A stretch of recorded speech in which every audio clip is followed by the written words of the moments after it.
I'm Jesse, And I'm Katie. and we're here to introduce our collection, JF and Son. So JF and Son doesn't necessarily have a specific identity. It's sort of an experiment and an ongoing project. The idea behind the line originally was to take traditional beading and fabric manipulation techniques and apply it to modernist design theory. And so each collection is a different experimentation with that, a different trial to see sort of how using different materials, different beading, different embroideries, and different colors and shapes can help us sort of rethink the body's proportions. What is the inspiration of the Spring '09 collection?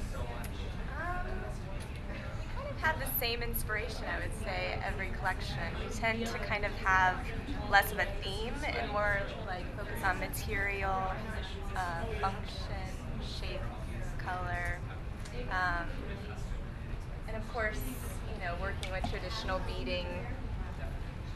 I would say a lot of our beading this season kind of resembles this animal skin, scaly.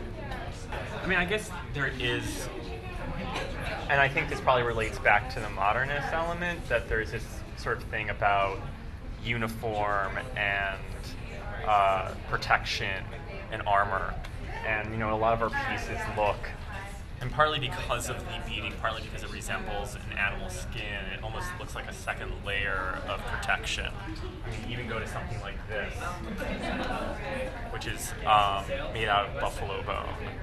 Do you feel close to a particular style or a trend? There's no trend or sort of design that we have an affiliation with.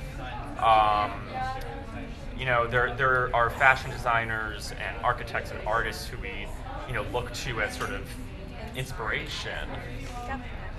But it's sort of, again, those principles about design, about modernist design, and about fabric manipulation that are sort of what drives us forward. Basically, all our fabrics are digitally printed. So, for instance, this guy over here. They're subtle, but you can see the slight variation. A lot of our prints we use kind of oversized abstract images. Even this one, which is really subtle, but it almost just looks like shadow.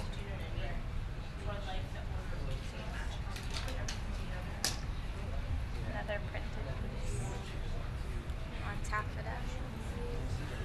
We try not to use any poly fabrics. I mean, that's part of the goal for the collection and, for our project, our consultancy, is that we try to be as close to the process of production as possible. We do all our stuff in-house. We do all our sampling in-house. That way, we can ensure that everything's being done in an equitable environment, that everything's being used properly and without waste, and we can really determine. I think it's tough for young designers to have a lot of control over their production. It's something that we really try to encourage with our consultancy. We started up our studio in India a couple years ago in collaboration with a design school there, specifically this textile designer. And from there, we started up this studio. Part of the studio is an opportunity for students to come in and use our own resources for their own projects, which allows a really sort of creative environment to happen in the place where we're making our things. And I guess in terms of like inspiration, the most inspiring thing about India is that Indian designers, unlike I feel like a lot of American designers, the clothing is very much an experience. It's very tactile. You want to go up and see what it is. You want to go up and feel it. The materials are very natural. It's not just a bunch of polyester. It really is like art. Thanks, you. Thanks, you.